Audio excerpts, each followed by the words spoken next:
Meu nome é Renata Cruz, eu sou empresária e fundadora do Foodness, uma empresa de estratégia, gestão e consultoria para negócios de alimentação. E você está ouvindo Foodness Talks, o podcast que toda semana recebe gente que empreende para falar de negócios e compartilhar aprendizados. Conteúdo feito por quem conhece a realidade do dia a dia e passou ou passa pelas mesmas coisas que você, que tem ou está pensando em abrir um negócio. O Foodness Talks é um podcast para você que entende que empreender é muito mais do que glamour. É sobre sangue, suor e boletos. Mais um Foodness Talks. E a gente já falou muito aqui que construir uma marca forte vai muito além de ter um bom produto ou serviço. Isso, no final do dia, acaba sendo nossa obrigação. A experiência que o cliente vai ter com a marca em cada ponto de contato define se ele vai lembrar, recomendar e, o mais importante, voltar a comprar de você.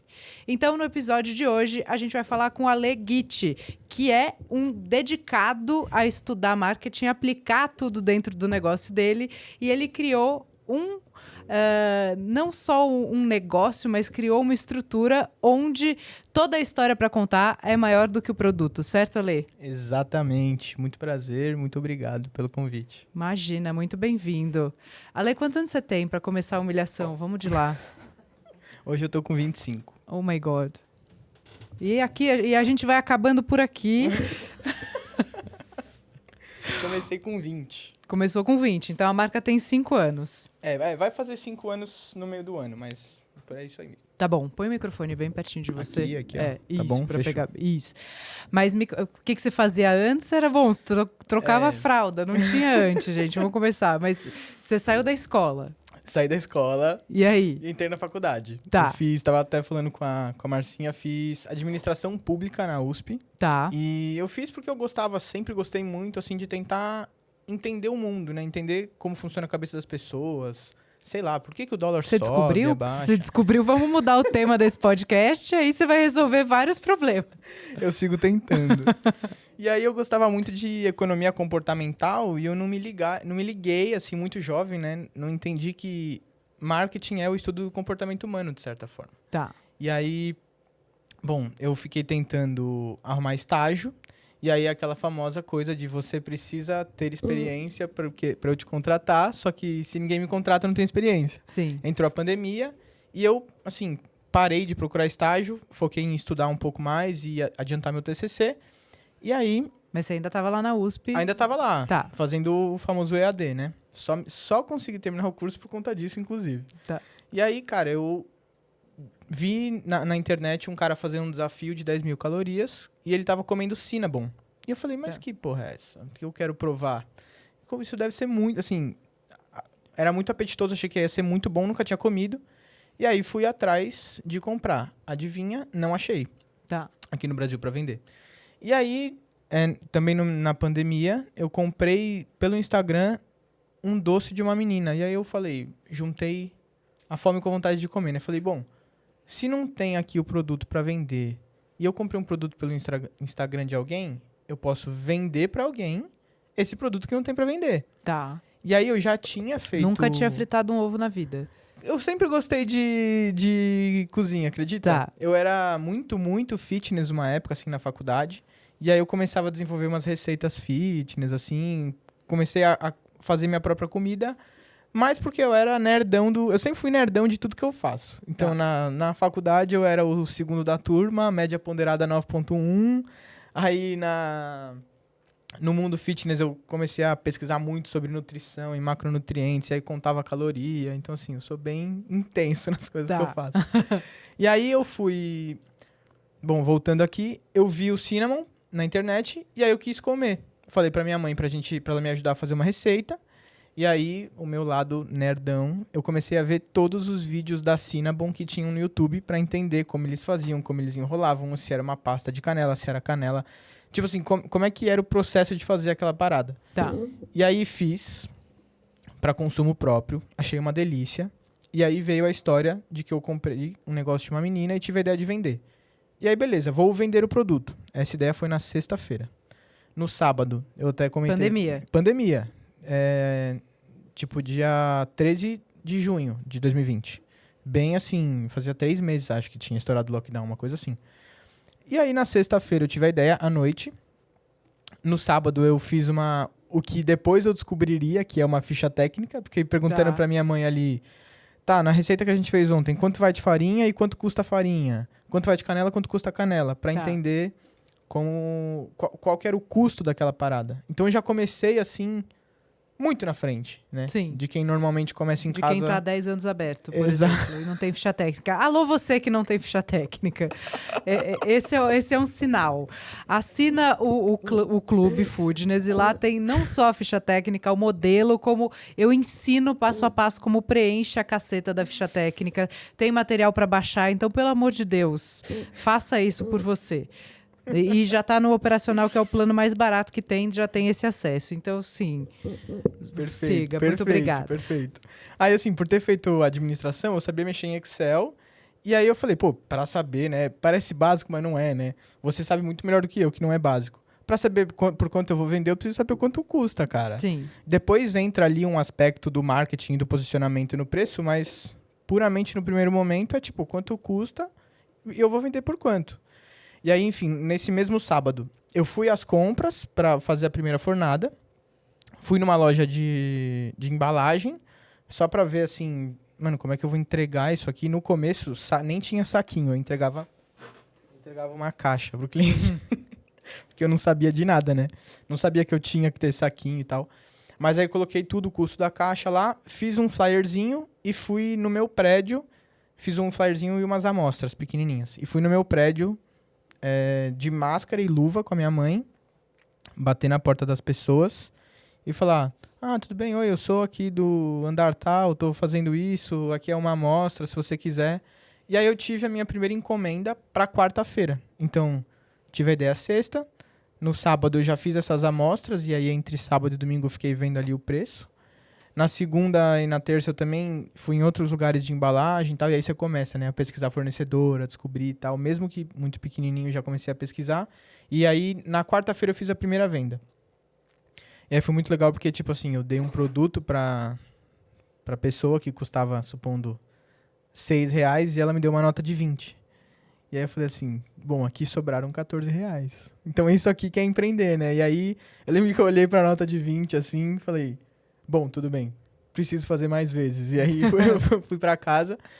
E aí comecei a pensar, bom, criei um Instagram, recebi algumas encomendas dos meus pais, né? Dos meus pais não, dos meus amigos e familiares. Mas eles não vão comer pra sempre, nem todo dia. E assim, se eu não tenho perspectiva de estagiar em algum lugar, se eu não conseguir arranjar nenhum trampo, é pandemia, eu preciso fazer com que eu estoure essa bolha que são meus amigos e familiares. Porque eles vão comprar uma vez. Sim. Uma pequena parcela disso vai gostar e vai recomprar. Mas eu não vendo arroz e feijão, né? Eles vão recomprar uma vez por semana, se muito. Sim. E por um tempo. Depois enjoa. Depois enjoa, vai para outro doce. Depois enjoa desse e volta pro meu. E assim é o ciclo das pessoas, dos clientes, né? Em geral. E aí eu falei, bom... Comecei a pensar. E nessa época nem o Reels tinha, né? Era IGTV e tal, acho que TikTok existia, mas assim, muito incipiente ainda. Eu nem criei TikTok, só criei Instagram no começo. E aí, cara, pensei, bom, vou mandar pra influenciadores que fazem reviews de marcas de comida. E aí comecei, assim, eu moro na Moca, e aí, eu ficava varrendo a cidade, tipo, um cliente pediu na Zona Oeste. Tem um influenciador ali que eu já falei que é da Zona Oeste. E aí mandava para esse influenciador, e eu mesmo entregando de carro, a gente fazia as rotas, minha mãe dirigia, eu ia guiando, aí ela estacionava, eu saía, entregava ou pro cliente ou pro influenciador, e aí a gente foi bem, bem lentamente, assim, crescendo dentro de casa. Basicamente, o começo todo foi esse. E aí vocês ficaram até quando dentro de casa? Até finalzinho de 2021. Ficamos 1 ano e meio em casa.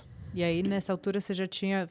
Pra galera entender só volume de encomenda, o que você já tinha de volume ou de faturamento? Em casa a gente chegou perto dos 30 mil de faturamento. Tá. Que pra quem faz em casa eu acho que é um número bem alto. Sim. Pra mim, a geladeira já tava entupida, meu armário tinha farinha em vez de roupa, tava bem zoneado já. Sim, aí vocês falaram é hora de ir pra uma operação de rua. Aí eu saí no Estadão. E aí assim, meus pais nunca empreenderam, né? Então eles não têm muito ali aquele aconselhamento do gestor. Eles têm aconselhamento de vida, que vale muito, que são meus pais, mas eles não têm o aconselhamento do negócio em si. E quando eu saí no Estadão, meu nome apareceu no Estadão com 20 anos, assim, dentro de casa. Meio que causou uma parada em casa, assim, tipo, bom, alguma porra esse moleque tá fazendo, né? Tipo assim, acho que... Aí eu lembro de falar pra minha mãe, se eu conseguir sair no Estadão, em casa, fora de casa eu consigo fazer muito mais. E aí, foi mais um empurrão, assim, a gente saiu em setembro no Estadão, e em outubro a gente saiu de casa. Tá. E aí, pra um delivery, pra ainda fazer uma loja. Sem loja física, só Sem com, loja física, com delivery. E aí, quantos seguidores vocês tinham na época, você lembra? Lembro porque a gente fez um desafio de 5 mil seguidores. E aí, tipo assim, eu precisava chegar em 5 mil seguidores acho que era até setembro. Então a gente tinha 5, 6 mil seguidores, por aí. Mas já era um número expressivo, né? Já. Fazendo em casa. Exato. Já era um número bem legal. Principalmente, colocando 4 anos atrás, que o Instagram não era tão desenvolvido em termos de negócios quanto é hoje, né? Tá.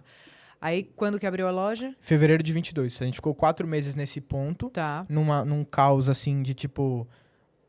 Dividi o lugar em 2, fiz a obra lá na frente e ficava fazendo a cozinha aqui atrás, porque tudo que gerava que a empresa gerava de caixa ia pagando essa obra, né? Eu tinha um pequeno colchãozinho ali, porque empreendedor sempre é um cara mais arrojado que o normal. Mas dos arrojados, eu sou o mais cagão. Eu sou bem conservador. Então eu tinha meu colchãozinho, assim, mesmo que pequeno, e aí o caixa da loja ia fazendo a obra. E aí durou 4 meses, a gente inaugurou em fevereiro. Tá. E qual foi o investimento total da loja, você lembra? Uns 80 mil, eu acho, mais ou menos. Foi pouco porque a loja era pequena e eu tive que... E eu ainda assim eu comprei mesa inox, né? Não tinha nada. Tá. Então, se eu não me engano, foi mais ou menos isso, uns 80 mil. E isso que foi vendendo, entrando e você foi colocando a grana. Eu nunca peguei empréstimo, nada. Sempre, eu brinco que é o dinheiro dos clientes, né? Sim. Eles foram pagando, era o lucro que dava, eu ia só reinvestindo na loja. Tá, muito legal. E aí, hoje vocês estão... quantas lojas você tem? A gente tive 2, mas aí você falando de delivery, mais vale um negócio de 100 mil que te dá lucro do que um de 1 milhão que não te dá, né? Sim. E aí eu encerrei uma operação e troquei uma outra de lugar. Eu meio que pivotei o negócio, digamos. E agora a gente tá com uma loja só, mas num modelo bem maior. A primeira loja, ela era, tipo, tinha 15 metros quadrados, era um takeaway. Agora a gente tem um salão com uns 20 lugares, assim, que a pessoa consegue sentar. Tem um sofá ali, tem poltrona e tal. Mas agora a gente tem uma loja só. Mas você tem um monoproduto de vários sabores. Isso. E algumas criações malucas também. Então... Mas sempre no mesmo formatinho, é o mesmo produto ou é outro produto? A gente tem, digamos, 2 produtos. A gente tem o Cinnamon, de fato. É grande e uma versão menor, que vai numa caixa degustação, que eu acho que toda confeitaria devia ter alguma coisa degustação com tamanhos menores. E a gente tem um que eu chamo, que a gente inventou, digamos, que é o Pizza Roll. Que é um enroladinho no mesmo formato, com a mesma massa, a massa não muda. Ele tem um recheiozinho de mussarela e aí por cima ele vai uma cobertura de tomate, queijo, um molho de tomate caseirão. Ele imita muito bem um pedaço de pizza. Só que no formato do meu produto, para não sair da minha marca, né? Tá bom. Não, e também para se manter ali como monoproduto, você tem uma versão salgada do uma versão salgada do... Exato. Tá. Hoje, qual que é o tamanho da empresa? Quanto vocês faturam? Quantos funcionários vocês têm? Cara, a gente chega pelos 6 dígitos. A gente tá com... Que agora eu estou bem quebrado de funcionários, né? Pessoal, inclusive, eu tava na operação hoje. Esse mês inteiro você na operação, porque o pessoal... tenho 4. 2 estão afastadas por saúde. E assim, estão afastadas real. Não é nem aquele atestado comprado. Mas a gente tem 4... mais eu e minha mãe. Minha mãe trabalha na fábrica, digamos, né? A gente tem 2 cozinhas, uma que fabrica e a outra que só confeita e despacha. Minha mãe fica ali na parte de produção, coordena lá, ela que faz. E eu não entro muito mais na operação, mas, por exemplo, sábado, domingo, quando pego um pouco mais de fogo, se eu tô ali, eu vou lá dar um help. Mas, em suma, 4 funcionários. Tá bom, legal. Aí me conta a história, assim, o que que você foi trazendo para a marca que você considera que foi construindo esse diferencial? Cara, primeiro, eu até participei de um outro podcast esse ano, que é o do Culinary.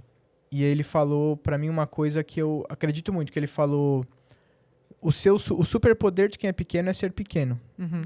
E eu nunca escondi que eu era pequeno. Então, assim, eu sempre, primeiro de tudo, eu sempre usei uma linguagem muito minha em toda a loja, em toda a embalagem. Se você ler aqui, qualquer coisa vai ter uma linguagem mais descontraída, mais jovem, assim, mais informal. E aí você coloca, inclusive, a história, né? Como Isso. começou na caixinha, você traz isso como pilar de valor também, de diferencial. Esse eu acho que é mais um diferencial da marca, mas acho que é o principal. Que, cara, a gente conta a história sempre que possível. E em todos os lugares que a gente vai, a gente conta. Os cantinhos da loja tem pedaços da história. Então, por exemplo, eu tirei da minha primeira loja, a gente mandou fazer uma escada, porque tinha um pequeno mezanino. Eu tirei essa escada de lá, pintei de laranja. E hoje eu mesmo pintei. E hoje ela é parte da decoração da loja atual. Aí, em cima dessa escada ficam algumas outras decorações. E a gente tem 2 maquetes. Que uma era da primeira loja que foi fechada e uma era da segunda também. Então, em todos os lugarzinhos da loja, a gente tem pequenos detalhes que contam bastante da nossa história, assim, sabe? E, querendo ou não, você vai envolvendo ali mais a pessoa no universo da marca, né? Você vai... No Instagram, você envolve ela mais no universo da marca, e na loja, no físico, você traz uma experiência mais legal. Porque a gente traduz algumas coisas, né? A gente, às vezes, escreve o que é, mas às vezes não precisa escrever. Tipo, a maquete da loja é autoexplicativo. A gente tem também um moletom, que é um desenho da nossa primeira loja também. Para não esquecer que a gente passou por aquela etapa que foi importante, de onde a gente veio e tal. E a vantagem de você ser pequeno e poder usar estratégia e fazer um Instagram forte é você conseguir aumentar a margem, né? Porque a hora que a gente escala, e você já deve ter visto isso rápido, que é bom de ser novo, porque você aprende rápido e corrige rápido, é que você começa a perder rentabilidade, seu custo fixo fica mais pesado e é um monoproduto. Sim. Né, que traz uma possibilidade de escala, mas também tem que amadurecer muito, tanto a execução quanto a capacidade de contar a história. Exato. A marca, para o monoproduto, teve um boom muito grande na pandemia, muito grande. Muitas marcas, assim, acho que o maior case que a gente tem é o Nanica. E o Nanica levou junto, assim, inclusive uma das minhas inspirações para começar foi o Nanica. Ele levou junto, assim, várias outras marcas que entraram na onda do monoproduto. Só que chega um momento que as pessoas saem pra rua e se você só tem um monoproduto e não tem nenhum diferencial ali em loja e é só aquilo que você fez na pandemia você continua fazendo, você sente que perdeu um pouco o apelo. Então, no nosso caso, a gente começou a introduzir... a gente começou a passar de uma transição quase que de uma confeitaria para uma cafeteria. Porque aí as pessoas... E aí, sempre uma escutativa maluca do tipo, cara, o que você quer que eu faça pro cliente? O que você quer que eu faça? O cara comentou em não sei o que, em algum post.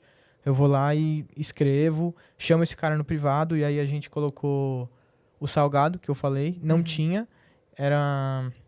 Foi uma escutativa da atendente que falava, as pessoas estão pedindo salgado, as pessoas estão pedindo salgado. As pessoas chegam aqui em grupo e aí 2, 3 pedem o doce, mas um sempre pergunta se tem salgado. Então a gente fez, e aí a gente colocou cappuccino, chocolate quente, café coado, café expresso, coisas para harmonizar com o produto. Porque se a gente ficasse, eu sinto isso pelo menos, né? Se a gente ficasse literalmente só em uma coisa, ia ser muito difícil crescer, assim. A gente ia ficar meio que patinando só, assim. E aí o crescimento talvez se desse em colocar vários deliveries na cidade, mas aí é aquilo, você perde margem. Então eu decidi ter uma loja, pelo menos por hora, né? A gente ainda não sabe se vai franquear, se não vai. Mas ter uma loja com uma experiência zona, assim, completa, mas sempre sem esquecer que eu tenho um produto que é de onde tem que sair tudo, sabe? Não vou pôr uma coxinha na minha loja, só porque vai me dar dinheiro. Não tem a ver com isso. Tá, não, legal. É importante entender o que você é e o que você quer, né? Eu vou botar outro superpoder aí, porque ser jovem te dá a oportunidade de errar muito também. Eu também acho. Né? Então, o ser pequeno é maravilhoso e o ser jovem também é maravilhoso, porque você tem a oportunidade de ir testando e de ir pivotando, de ir aprendendo rápido, implantando rápido. E o Instagram é uma baita ferramenta para você, né? É a maior. Pra mim, a que mais me catapultou sempre, assim. E acho que isso é muito legal pra gente trazer para quem é pequeno, assim, o que você faz, o que você descobriu que o Instagram pode te trazer de benefício através de conteúdo ou de relacionamento. Tá. Cara, eu vou dar um exemplo do seu Instagram, que é... Hoje eu trouxe... Bom ou ruim? Vamos ver. Bom. Hoje eu trouxe todos os doces aqui e eu trouxe pra Marcinha. Olá. Porque no seu Instagram eu vejo que você sempre zoa a coitada que só quer comer um doce. Não, gente, não é... Deixa eu me explicar. Eu sou uma pessoa que luto com a balança. Se eu vacilo, eu não passo nessa porta. Aí, a minha melhor amiga come absolutamente tudo, que ela é capaz de comer meio pote de Nutella numa sozinha. sentada. E assim, ela tá sempre com um docinho na mão. E aí, eu comecei a postar pra sacanear e ela virou o maior engajamento das minhas redes. Então, hoje ela trabalha pra minha rede social. Perfeito. Entendeu? E ela tava, agora eu vou parar de comer doce. Eu falei, não vai. Não vai, porque você vai acabar com o meu engajamento. Não tem como, é proibido. Proibido, completamente proibido. Então, assim, eu não conhecia ela, mas me gerou uma certa conexão de ver tantas vezes a mesma coisa, sabe? Sim. De ver a repetição. Eu me peguei até pensando, falei, pô, o que ela come mesmo? Porque não fica na nossa cabeça exatamente... Ela come bolacha de 7 Belo, que vendeu uma pro dono e pra ela. Ela come qualquer coisa doce. Tendo açúcar tá bom, né? Eu não te julgo porque eu sou assim também. Não, você é a musa do meu Instagram. Veja por esse lado.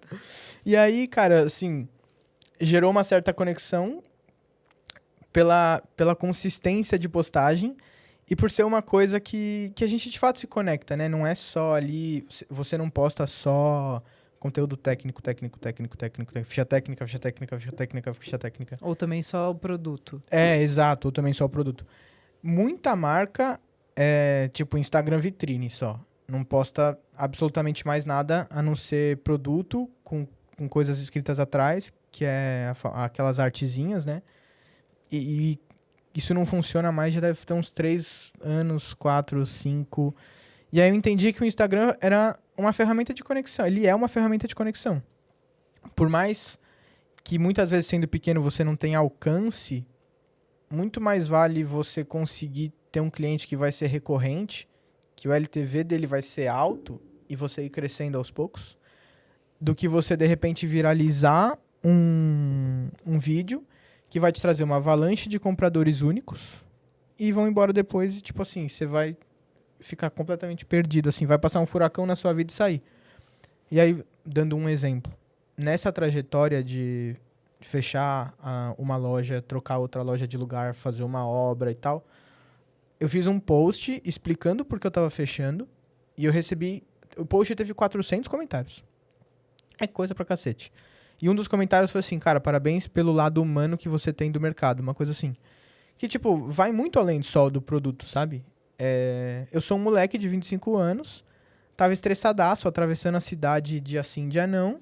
Falei, cara, não é isso que eu quero pra minha vida, assim. Entendi que cresci rápido demais, deixa eu dar uns passos pra trás e comunicar isso pra minha audiência. E você comunicou isso da maneira que é. Fala, Isso, dei um passo a mais, não tô isso. pronto pra isso, tô exausto, vou fechar essa loja, vou me concentrar ali. Tem um post lá, depois eu te mostro. E a gente, na sequência, fez uma série da obra. Tá. Com, acho que, sei lá, deve ter uns 10 episódios. Então, tipo, foi uma série, assim, passo a passo, realmente. Então, primeiro, anunciando que a gente ia sair do nosso ponto atual. Tá. Segundo, precisamos achar o ponto, e achamos. Terceiro, achamos o ponto, vamos fazer o projeto com a arquiteta. A minha irmã é arquiteta. Tá. quarto. E aí foi desenrolando até a inauguração. Você fez uma novelinha, que é basicamente o que minissérie. eu uso a Márcia como personagem. Exato. Você fez uma novelinha da sua obra e da Exato. mudança. Tinha início, meio e fim. E foi pra além daquele post que foi o pontapé, que foi o post do fim da segunda unidade, eu fiz uma antecipação gigante pra inauguração da loja, assim. Digamos que uma antecipação de 3 meses, que é o que a obra durou, mais ou Tá. menos. E a gente teve uma inauguração super boa, assim, de sucesso. E eu não tive... ainda assim, olha que engraçado, né? Ainda assim, a gente teve pessoas perguntando, tipo, indo na loja no endereço antigo, porque não dá pra você atingir 100% da sua base. Mas a gente comunicou isso muito bem e a gente não teve... A gente teve um número pequeno de pessoas indo no endereço antigo. Se a gente só trocasse, avisasse 15 dias antes, eu ia ter infinitas mais ligações das pessoas. Ah, tô no endereço antigo, não tem mais, fechou, ou qualquer coisa do tipo, sabe? Uhum. E aí a gente envolveu a audiência nesse processo e as pessoas comentavam, e aí existem uns cantinhos da loja ali que, tipo, a pessoa vai e vê, tipo, isso aqui ele fez na obra. E eu escutava isso nas primeiras semanas, assim, de loja. Tipo, eu vi isso aqui no Instagram. Ele é um menino que ele faz com a mãe dele, qualquer coisa do tipo, assim. E essa história que é familiar, que é assim, você e sua mãe, você acha que isso também cria aderência e conecta Muito. as pessoas? Nossa frase é com amor de mãe e filho, que tá no bonezinho. Tá. E no Insta, acho que é a primeira frase. E aí tem na caixinha. Acho que só não tem no saquinho. Não, só não tem no saquinho. Não, tem sim, tá? Mas tá na lateral aqui, ó. Tá. Com amor de mãe e filho. Então vocês resolveram trazer isso como um pilar mesmo Sim. de valor Sim. do negócio. E se eu fosse sozinho, minha mãe fala que se eu vendesse bolo, que eu faço tudo sozinho, que ela só faz a produção, e se eu vendesse... Se ela fizesse bolo de cenoura, eu vendia, né? Ela faz essa brincadeira. Mas se eu fosse sozinho, eu muito provavelmente não chegaria onde cheguei. Porque ter a parada da mãe com o filho, assim, de estar fazendo realmente... De você comunicar que é familiar, mas ser familiar de verdade. Tipo, o cara chega lá, ele vê minha mãe trampando, porque a cozinha é envidraçada. Ele me vê trampando também. Isso faz muita diferença. E a gente conseguiu sair, a gente já saiu na Ana Maria Braga, no programa do Guga Rocha, a gente já saiu em muitos lugares e reportagens, e eu atribuo em grande parte, claro, a gente ter contado a história, mas ter contado dessa forma.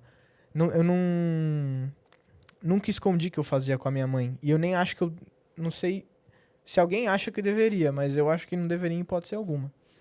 E quais são os pilares que você trouxe para a marca, que você, né, pelo que a sua mãe falou, eu acredito nela, porque toda mãe conhece bem o filho, você é bom de venda, né? Fala assim, menininho vende areia no deserto. Então, como você usa essa sua habilidade, quais foram os pilares que você trouxe para a marca?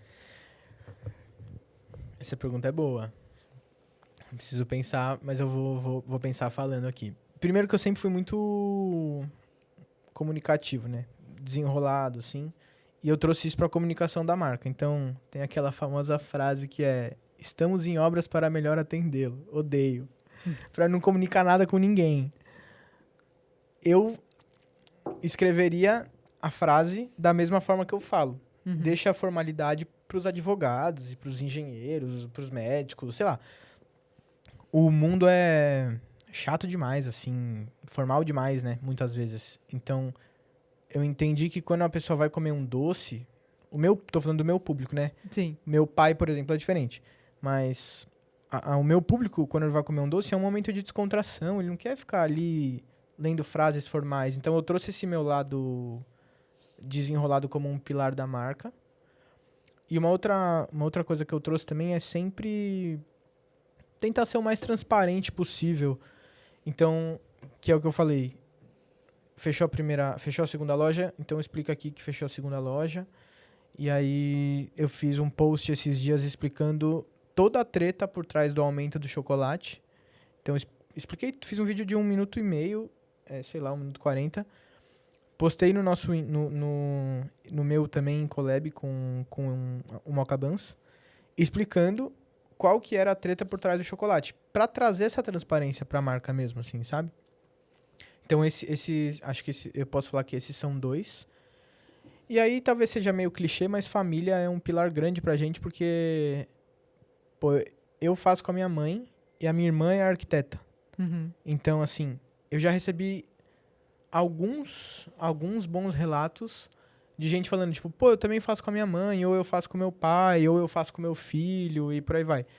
E aí a gente vê que tem muito mais... Isso existe muito mais no mercado do que eu pensava, Sim, especialmente em empresas pequenas, Exato. né? São muito familiares. Mas nem todo mundo comunica. E é um superpoder tão grande. E aí, na transparência também, que é o que a gente falou do superpoder de ser pequeno, cara, nunca escondi que eu era pequeno, assim. Então, nunca fingi que eu era gigante e nunca comuniquei como se eu fosse gigante. Posso ter metas lá na frente, tudo bem. Mas, assim, pra quem me acompanha hoje, pra quem me acompanhou no passado, é sempre pezinho no chão ali, cara, sou isso aqui mesmo e não preciso falar que eu faturo 5, se eu faturo 4 e qualquer coisa do tipo, assim, sabe? Então esses valores me guiam bastante como pessoa, assim, e traduzem na marca. Sim. E aí, para trazer para a rede social, então você conta o backstage da marca, Sim, sempre. você mostra a produção. Sim, também. Teve faz um tempo já que isso aconteceu, mas teve um post que eu fiz que eu tava colocando um caramelo no milkshake, assim, e aí eu fui apertar a bisnaga e aí a tampa entrou, assim. E esses são sempre os posts, os stories que mais dão engajamento. É impressionante, assim. Se você postar Você um posta, vou milkshake, filmar um negócio, deu a errado, cagada, eu deu posto. errado, Sim, tá. sim. Teve um dos episódios da obra que a Enel cortou a luz, velho. Simplesmente assim, a Enel cortou a luz. E aí a gente fez o episódio no escuro. Boa parte do episódio foi no escuro, só com uma luzinha assim, pequenininha. Então, tipo, era a minha cara branca e o fundo todo escuro. Teve um outro episódio que o pedreiro, tipo, me deixou na mão. Me deixou com uma parede inteira, assim, pra tirar um problema que teve, pra arrancar rejunte. E eu começo o episódio assim, tô puto. Assim, eu falei umas 15 vezes, né? A editora cortou várias vezes que eu falei. E expliquei a situação. Então, a gente sempre tenta mostrar muito bastidor. Quando eu venho aqui, por exemplo, a gente tenta sempre fazer um story ou outro. A gente foi na Mara Cakes ano passado, que é um evento. O maior evento de confeitaria. Cara, eu mostrei lá como é também o por trás do evento. Isso eu tento sempre mostrar mais nos stories, né? Porque é mais fácil das pessoas comentarem ali e aí somem 24 horas e aí você vai sempre realimentando aquilo. Mas é bem legal postar as coisas que dão errado. As pessoas gostam, porque elas se sentem conectadas com aquilo. Sim, e você acha que é essencial o fundador aparecer ou tem maneiras de fazer isso de outra forma? Pra conectar com a audiência? Eu tenho pra mim que as pessoas sabem fazer coisas de uma determinada maneira. Então, eu sei conectar com a audiência sendo eu. Então, não necessariamente eu conectei a marca com a audiência, mas eu me conectei com a audiência e aí, por consequência, eu conectei a marca também, entende? Você Então, criou uma assim, conexão da sua imagem. Da minha imagem com a marca, então Pra vender. A coisa ficou um pouco indissociada, assim, na cabeça do consumidor. É o Alê do Mocabanza, assim, sabe? É o filho. A gente fazendo uma comparação aqui com uma frente de mercado que eu acho genial. Eu e a Marcinha, a gente até fez uma série de fotos desses profissionais, que é a galera que vende coisa na praia. Uhum. Você pega lá uma molecada, cara, você pode dar qualquer coisa na mão do pivete para vender. Assim, não interessa o que ele tá vendendo, mas a áurea, né? O elan do garoto e o carisma é tão grande Sim. que ele transforma isso numa ferramenta de venda poderosa, né? Exato. Carisma é uma das armas mais poderosas do mundo da persuasão, assim. Então, Você usou essa estratégia, não quer dizer que é a única, exato. Não dizer que, né? O que Mas eu tô falando você é usou assim, essa com estratégia. toda a humildade do mundo, eu não sei fazer de outro jeito. Uhum. Se hoje eu fosse criar uma marca do zero, onde eu não aparecesse, eu entendo que talvez... Não é impossível, porque a marca pode dizer coisas, ela pode ter um personagem, ela pode ter um boneco, ela pode ter um caracol, por exemplo, e o caracol pode falar coisas, né? Mas o jeito que eu sei fazer com mais efetividade é o dono aparecendo. Tá. Porque no mundo de hoje que muitos fundadores aparecem, isso acaba virando uma vantagem competitiva, porque muitas vezes a pessoa não tá comprando da marca, ela tá comprando de mim. E se der algum problema, ela sabe que ela vai falar comigo, de certa forma, assim, sabe? Então ela tem... É o que eu falei mesmo, ela acaba associando completamente uma imagem à outra, assim. Então no branding da parada, o caracolzinho sou eu e eu sou o caracolzinho, assim, é meio que como se fosse um heterônimo meu. Não, e talvez seja mais fácil e mais rápido construir uma marca apoiada numa pessoa física e você vira o personagem concordo. Da marca, né? Isso eu concordo completamente. É muito mais fácil, porque pessoas se conectam com pessoas, né? Uhum. Então, olho no olho, ele é muito diferente de você ver uma logotipo. Um logo e um nome, né? E um produto só. Então, não é que não dá, mas é mais difícil. Boa. E me conta, assim, o que nessa jornada de uma vida tão... uma vida adulta, né? Sua vida adulta praticamente inteira você tá fazendo esse negócio, né? Você tá aí desbravando esse cenário. Então, quando você falar daqui mais 5 anos, você vai ter 30. Uma década de experiência. E aí a gente vai falar que você tem 1/3 da sua vida já empreendendo. Eu comecei mais ou menos com a mesma idade que você, então, apesar de pouco tempo, é muito tempo proporcional ao seu tempo de vida. Sim, exato. Isso é muito bacana. E já vou te antecipar que, assim, vai fazer um monte de merda. Já fiz também, faz parte, né? E tá tudo certo. Agora, eu queria entender, nesse processo, e que eu acho que é muito legal, especialmente pra gente falar pra quem é jovem e pra quem tá começando, quais foram as piores cagadas que você fez nessa jornada e quais foram os acertos? Fala, putz, isso aqui eu fiz sem querer e mandei bem. Ou deu um resultado bom. Tá. A primeira coisa que eu fiz sem querer foi, acho que, contratar influenciadores grandes. Eu não sabia, porque assim, quando eu comecei... Por uma marca pequena. Que foi uma cagada também. Sim. Então, assim, tive um boom, mas não consegui absorver. Assim, as horas de espera, né? Assim, pedido cancelado no iFood porque passou muito do tempo, não consegui entregar. Então, assim, uma cagada grande. Uma cagada grande não, mas uma cagada certa. Não investir em estrutura, equipamento, ficar com muito medo de investir. Tipo assim, até mesmo em funcionário, no começo ali na primeira loja, eu não sabia que eu tinha verba suficiente para ter funcionário. Então eu fiquei uns 3 meses ali, só eu e minha mãe e minha namorada, basicamente. E se eu tivesse tido gente, desde quando eu abri, talvez eu tivesse atendido as pessoas... Talvez não, né? Eu teria atendido as pessoas melhor. E talvez elas tivessem voltado mais vezes, ou voltado mais rápido, ou simplesmente voltado. Porque nesse processo de errar, de mandar o produto... De não ter uma operação ajustada, você acaba mandando o produto não 100%. Então, às vezes, saía muito duro da cozinha por algum motivo.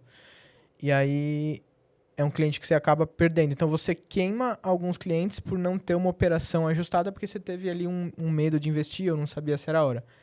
Então, assim, antes eu esperava muito a operação ficar no pescoço para investir em maquinário. Hoje eu penso em tentar me antecipar para uma possível demanda que eu tenha, entendeu? Então, tipo, pô, vamos conseguir produzir legal. Equipamento dilui, né? Exato. Então, você consegue dividir e ele vai diluindo. Você já vê que você tem a demanda, você consegue comprar o equipamento parcelado e pagando sem fazer uma grande dívida, né? Exatamente.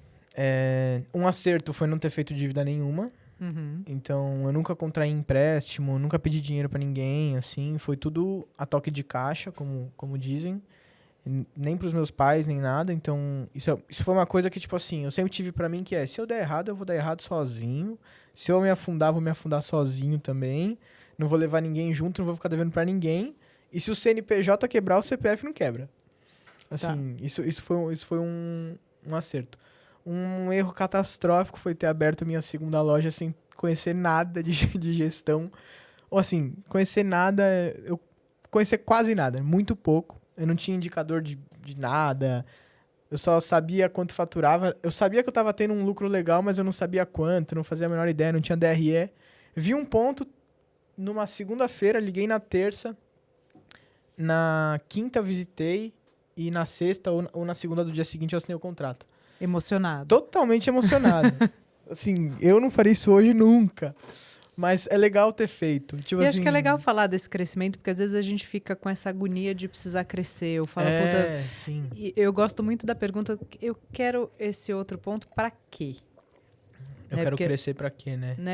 Eu gosto muito também É óbvio que às vezes a gente tem oportunidades e já tem um pouco mais de maturidade, até no tempo da empresa e tal, mas é importante a gente dar o passo da segunda loja, ou de uma outra estrutura, ou de um outro ponto, ou mesmo falar, vou crescer o meu ponto, quando eu tiver no limite, assim. Essa primeira loja está vendendo tudo que ela é capaz de vender? Não. Então eu vou gastar minha energia fazendo com que ela chegue nesse limite, não aumentando o meu custo fixo para correr atrás de outro faturamento. Exato.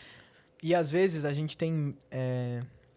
não é medo a palavra, mas a gente foge da responsabilidade de tentar vender mais na primeira e fica ocupando a cabeça tentando abrir uma segunda. Que querendo ou não, é uma fuga, né? De tentar, tipo assim, pô, não tô faturando tudo que eu posso aqui, mas é difícil, assim, né? Porque sair de 10 para 20, de 10 para 50 é uma coisa, né? Sair de 50 para 100 é outra, de 100 e por aí vai. Quanto mais você sobe, mais difícil fica subir. A gente vai gastando muita energia com um negócio que não vai trazer o mesmo resultado, né? Aí você, tipo, vou tentar ver um segundo ponto ali, mas... Às vezes não é um momento. Basicamente, ao invés de aprender tudo que eu tenho, tudo que eu preciso aprender num ponto só, eu vou aumentar meu risco e tirar a minha energia, o meu foco. E diminuir meu lucro. Exato. E acho que isso mesmo para quem já tem um pouco mais de experiência, um pouco mais de tempo, isso é um erro muito recorrente, né? A gente ficar com a agonia de crescer. E às vezes eu lembro isso muito no buffet, assim, a história do aumentar o faturamento e vender mais. Era muito mais um lance para falar para os outros, para falar para si mesmo quanto faturava, porque a gente começou a perder liquidez. Né? Então você fatura mais e tá sobrando menos. Fala, pô, que mau negócio da porra, que eu tô fazendo, né, de errado aqui, caralho. E aí você às vezes você fica tão perdido que você não consegue nem entender o que você tá fazendo de errado, né? E é comum, é muito comum. Mas assim, eu acho que a segunda loja ela é um ponto nevrálgico de todo empreendedor, assim. Sim, a segunda loja ela vai te tirar o foco único da primeira. Você, mesmo que já esteja na hora de fazer, você vai dividir a atenção, a primeira loja vai sofrer um pouco, vai até cair faturamento, pode ser que tenha um probleminha de padrão. Sim, exato. Para depois entrar tudo no fluxo. Entrar no eixo de novo. Mas tem que saber que teremos um tempo de sofrimento. né? É tipo assim, apertar o botão turbulência de forma consciente. Tem que saber que... E aí hoje eu falo assim, tô tão tranquilo na minha primeira aqui que eu acho que eu vou agora... Antes de pensar em franquia, muita gente, como é um negócio bem formatado, muita gente vem atrás da gente para saber de franquia, e aí vem as próprias formatadoras de franquia também, né, e tal, e aí te vendem o sonho, assim, né? E hoje... Tem gente muito séria, mas no geral vou te dizer muito cuidado, porque parece tudo muito fácil. Exato. Né? E quando a gente vai franquear um negócio, a gente tem que saber muito do negócio, porque a gente vai estar brincando com o dinheiro dos outros. Né? Então, eu tenho que testar e errar tudo que é possível no meu, porque senão você perde uma grande oportunidade de, às vezes, falar pro cara, não é um negócio para franquear e tá tudo certo. Não é menos interessante ou não é menos negócio porque você decidiu não franquear, ou não franquear agora, né, pelo menos. Eu não sei se... Acho que sempre foi assim, né? Acho que isso não é uma novidade de hoje por conta das redes sociais, mas existe essa pressão pra crescer, assim, pra crescer muito, né? Esse tesão maluco atrás de crescimento, de tipo, pô, tenho uma loja, mas eu tô mirando em 80. Tipo, cara, calma, velho. Tem muita franquia que, cara, abre uma loja no bairro X, aí abre no bairro vizinho, e aí no vizinho, e aí no vizinho, e aí quando você vai ver o raio de delivery dessas lojas, os caras criaram uma concorrência interna ali, e aí quem tá se lascando no fim da linha é o franqueado, né? Você tá diminuindo o faturamento de todos. E o dono da marca também, porque não tem negócio bom pro franqueador e mal pro franqueado. Você sofre também. Você tá botando a marca, tá diminuindo o tempo ali de vida saudável dela. Não, e, cara, fazer mal pros outros, criar um problema pelo amor de pros Deus. outros, não pode ser bom né? Em lugar nenhum. E acho que é importante ter essa clareza. Falar, cara, eu preciso validar tudo. Tem gente que faz sem isso? Tem. Dá certo? às vezes. Ou às vezes parece que dá certo, mas o cara tem um monte de processo que não tem ninguém sabendo. Né? Mas Um monte de... Tá alavancado até o talo. a gente tem um episódio com o Benny Goldenberg que saiu um tempinho atrás sobre a Lagoapa. Eles tiveram 37 lojas próprias antes de começar a franquear. Nossa. Então esse cara mapeou todas Tudo as que ele cagadas podia. que podem acontecer, né? Todos os manuais e adaptou um monte de manual. E agora o cara também que vai botar dinheiro fala, pô, eu posso botar dinheiro aqui porque isso tá testado. Sim. Então, isso é muito importante. Ó, a gente tem... pessoal do clube está assistindo ao vivo e mandando pergunta. Então, eu vou fazer aqui. O Roberto mandou. Como foi para você chegar no momento de delivery e o que te fez sair, expandir seu raio de ação? Você conseguiu expandir seu raio de ação? Porque o delivery, ele foi como você começou a marca, né? Sim. Ele era a sua condição para botar a marca de pé. E a gente pode até dizer que era o seu MVP. Você estava testando o produto, o público e tal. Mas quando foi que você conseguiu expandir o raio de ação, o raio de entrega? Ah, tá. Entendi. Cara, a gente, na verdade, diminuiu o raio de entrega. Porque como o meu produto ele não depende de temperatura para chegar na casa do cliente, como ele não é um hambúrguer, por exemplo, que se chegar frio, esquece, é nota 1, certeza. Inclusive na caixinha tem para esquentar 15 segundos no micro-ondas. A gente sempre dizia que entregava em São Paulo inteiro, desde que a pessoa pagasse o frete. Então a gente calculava ali num Lalamove da vida, e aí a gente entregava em São Paulo todo. Você não começou com aplicativos? Não, comecei venda por WhatsApp. Tá. E aí a pessoa, ela fazia, era quase um orçamento, né? Quase uma venda consultiva. Então ela, eu mandava o cardápio pra ela perguntava quanto era o frete, e aí, assim, se ela aceitasse pagar. E eu lembro que eu só falava o valor total da compra, que era... Se o frete fosse 20 e o produto 20, eu só falava que era 40. Porque se eu falasse que era R$20 de frete, acho que a pessoa... A minha conversão seria menor. Eu tinha essa percepção quando eu comecei. E aí a gente começou, assim, não dá pra abraçar o mundo, né? Chamei os influenciadores e aí começou a dar problema na operação. E aí eu comecei a ter também alguns problemas de entrega, porque antes minha caixinha não era assim, né? Bem feita e tal. Ela tinha um dedo a mais de espaço entre a caixa... O produto sobrava um dedo dentro da caixa. E era o suficiente para o motoboy conseguir fazer com que dentro da caixa o produto fizesse assim, porque tinha um dedo de espaço. Tá. E aí a gente diminuiu o raio de entrega. Falei, mano, deixa eu fechar a casa aqui. A gente mandou rodar uma nova embalagem. Essa embalagem que ia pro delivery. Demorei, nossa, cara, 1 ano e meio pra acabar com ela, porque a gente só soltava na loja. E quando era viagem na loja. E aí, na real, a gente diminuiu. E aí a gente refez a caixinha, testou pra ver se não tinha mais esse problema. E aí só tem o problema agora quando, mano, o motoboy, tipo, vira a caixa de fato, né? Vira o pacote. A gente aumentou de novo. Hoje a gente tem um raio de, acho que é 20 quilômetros. Então, tipo, 20 quilômetros do centro de São Paulo, você pega quase tudo. E se não pega, às vezes algumas pessoas chamam a gente no WhatsApp, falam que não entrega. E a gente fala, cara, você pode chamar me passa seu endereço que a gente cota, ou você pode chamar um Uber se você quiser e tal. Então, E hoje você tá em aplicativos? Hoje sim. Tá, e você foi estruturando para isso. Aí o raio do aplicativo é menor, né? Sim. Acho que 10 quilômetros, mas o do meu site é 20. Tá. Boa. E vai perguntar se a Márcia vai comer um docinho. Se ela já comeu, gente. Mas já comeu. Com certeza vai comer mais, acabando aqui a gravação. E me conta uma coisa. Hoje você, né, muito novo, a marca, apesar de ter 5 anos, uma marca de 5 anos, eu falo o Foodness com 6, também é um bebê. Sim, uma criança. Né? Quais são os seus planos agora? Fala, bom, o que eu preciso fazer nesse momento? Estudar mais de gestão, dominar mais as áreas? Eu quero, ou não, já quero pensar em outra loja? Tá. Na minha visão, eu já tive 3 modelos, né? 4, só delivery, loja takeaway, uma loja média, que a segunda unidade, ela tipo tinha 4, 6 lugares só, não era tão grande, e uma loja grande.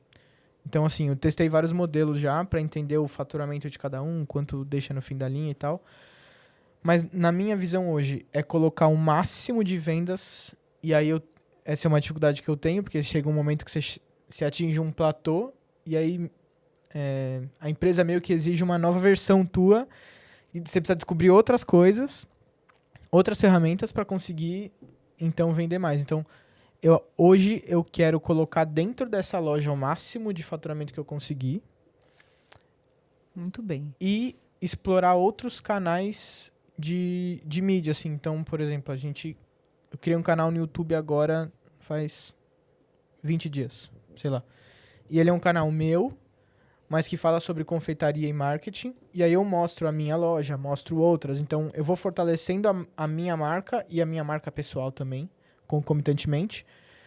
Para daqui 5 anos, por exemplo, ter um YouTube sólido, uma visibilidade boa no TikTok e no Insta.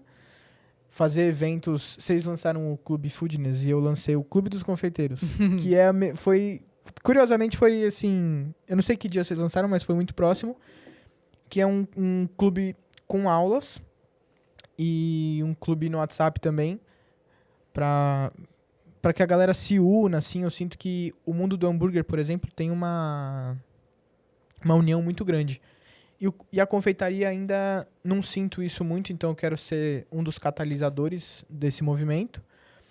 E aí, cara, assim, honestamente, eu não sei se a gente vai franquear, se a gente vai manter uma, se a gente vai ter duas. Eu tô no momento de pensar o que eu quero fazer pra marca de fato. De validar com mais consistência. Eu não vou cagar regra aqui e falar que eu penso em daqui 10 anos ter 20 lojas. Não, na real eu ainda não sei. Muito bem. Não, e é ótimo. Essa é a vantagem de ser novo também. Exato. Poder não saber o que você quer fazer amanhã, tá tudo certo. Eu, tipo assim, digamos que eu acabei de sair da faculdade, né? Então, muita gente com 25 saiu da facul, tá no estágio ou tá sendo efetivado agora. Então, assim, eu nem preciso também saber o que eu quero nesse momento. Sim, essa é a vantagem. Eu já não tenho essa opção, tenho que saber e tenho que correr atrás. Mas, Ale, muito obrigada. Uma delícia ouvir gente tão jovem, com tanta vontade. Muito boa sorte. O que você precisar, estamos aqui. Muito, muito obrigado. É uma honra vir aqui, porque eu sempre via vocês, sempre admirei muito você e o Foodness como um todo. Sigam a gente e é isso. Muito bem, muito obrigada. Obrigado.